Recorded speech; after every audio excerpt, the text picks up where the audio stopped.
ব্যান্ডেল নলডাঙ্গা এলাকায় জলমগ্নতার প্রতিবাদে GT road অবরোধ, ঘণ্টাব্যাপী যানজটে ভোগান্তি।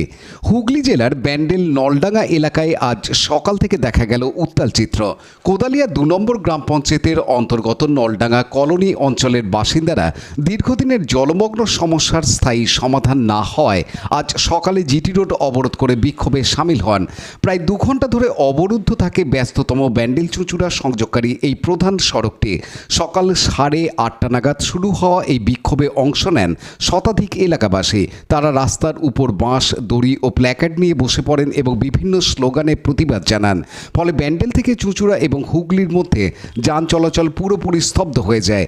নলডাঙ্গা কলোনি এলাকার পরিস্থিতি অত্যন্ত শোচনীয় হয়ে পড়েছে গত কয়েকদিনের টানা বৃষ্টিতে। এলাকার প্রতিটি বাড়িতেই নোংরা নিকাশির জল ঢুকে পড়েছে। কোথাও হাঁটু জলে, কোথাও কোমর সমান জলে ঘরবন্দি হয়ে পড়েছেন সাধারণ মানুষ। শিশুরা স্কুলে যেতে পারছেন না, পৌর ও অসুস্থরা চিকিৎসার জন্য বাইরে যেতে পারছেন না। স্থানীয় বাসিন্দাদের অভিযোগ, বারবার পঞ্চায়েত এবং সংশ্লিষ্ট প্রশাসনের দৃষ্টি আকর্ষণ করলেও কোনো স্থায়ী ব্যবস্থা নেওয়া হয়নি। এমনকি এলাকার বিধায়ককেও বারংবার জানানো হলেও সমস্যার সমাধানে কোনো পদক্ষেপ নেওয়া হয়নি। ফলে বাধ্য হয়েই তারা পথ অবরোধের পথ বেছে নিয়েছেন। বিক্ষোভের খবর পেয়ে ঘটনাস্থলে পৌঁছান স্থানীয় ও পুলিশ প্রশাসনের আধিকারিকরা। দীর্ঘ আলোচনার পর আন্দোলনকারীরা অবরোধ তুলে নেন। প্রশাসনের পক্ষ থেকে দ্রুত পরিস্থিতি পর্যালোচনা করে ব্যবস্থা গ্রহণের আশ্বাস দেওয়া হয়েছে। এলাকাবাসীদের দাবি, অবিলম্বে নিকাশি ব্যবস্থার উন্নয়ন, জল নিকাশের নির্দিষ্ট পথ তৈরি এবং প্রয়োজন হলে সাময়িকভাবে পাম্প বসিয়ে জল বের করার ব্যবস্থা করতে হবে। না হলে আগামী দিনে বৃহত্তর আন্দোলনের হুমকি দিয়েছেন তারা। এই ঘটনার মাধ্যমে আবারও পরিষ্কার হলো গ্রামীণ এবং শহরতলি এলাকায় নিকাশি ব্যবস্থার দুর্বলতা কীভাবে সাধারণ মানুষের জীবনে চরম দুর্ভোগ সৃষ্টি করতে পারে। প্রশাসনের পক্ষ থেকে যথাযথ পদক্ষেপ নেওয়া না হলে এই রকম বিক্ষোভ আগামী দিনে দেখা যেতে পারে বলে আশঙ্কা করছেন অনেকেই।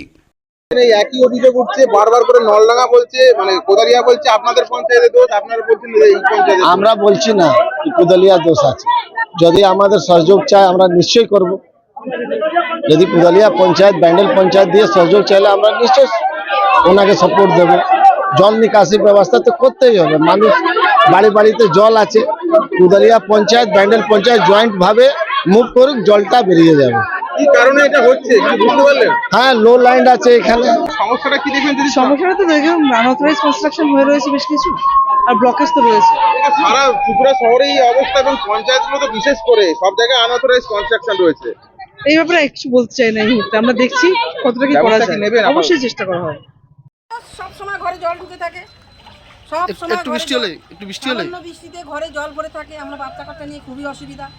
যেই জল সরে যায় একবার পরিষ্কার করা হচ্ছে, আবার জল ঢুকে যাচ্ছে। কালকে যেমন পরিষ্কার করা হচ্ছে, আজকে সকালে আবার জল ঢুকে যাচ্ছে। চারিদিকে তো দেখছি নিকাশি ব্যবস্থা প্লাস্টিক আটকে রয়েছে। কোনো কিছুই ঠিক নেই, কোনো কিছুই ঠিক। পঞ্চায়েতকে জানিয়েছিলেন? সবাইকে জানিয়েছে, সবাই জানিয়েছে, কিন্তু কেউ কোনো ব্যবস্থা করে না। করছে তো না, দেখি করলে তার জল জমতো নাকি? না, বাড়িতে বাচ্চাগুলো সব জ্বর। এতখানি আমার বাড়ি রোদ হোক, বৃষ্টি হোক, জল হোক, তাও জল রাস্তায়। কোনোদিন শুকনো নেই আমার গলি। কেন এরকম? সব প্রধানও এসেছিল কয় মাস আগে আমার বাড়ি। এখন রাস্তা দিয়ে গেছে, গিয়ে দেখেন এত জল, বাচ্চা কাচ্চা ঘর দিয়ে বেরোতে পারছে না। ড্রেন নেই এক পাশে, গুয়ের জল, মুতের জল সব পাড়াচ্ছি। পাশের বাড়ির গুয়ের জল, মুতের জল সব পাড়াচ্ছি আমরা। আমার জন্ম এইখানে, কিন্তু এত বছর ওই গলিতে এখনো ওই রকম। ওনারা তো উন্নয়ন সবসময় বলে শুনি। আমি এর আগে অসিতদাকে স্কুল মাঠে বলেছি, দেখে আসুন, এখন সিপিএম রাস্তায় হাঁটছি।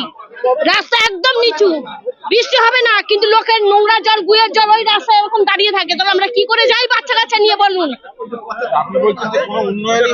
আমার গলিতে কোনো উন্নয়ন নেই। ড্রেন গুলো গিয়ে দেখুন জল ব্যবস্থা, পুরো জল দাঁড়িয়ে আছে বাচ্চা নিয়ে। অভিষেক গুপ্তার রিপোর্ট, হুগলি টিভি।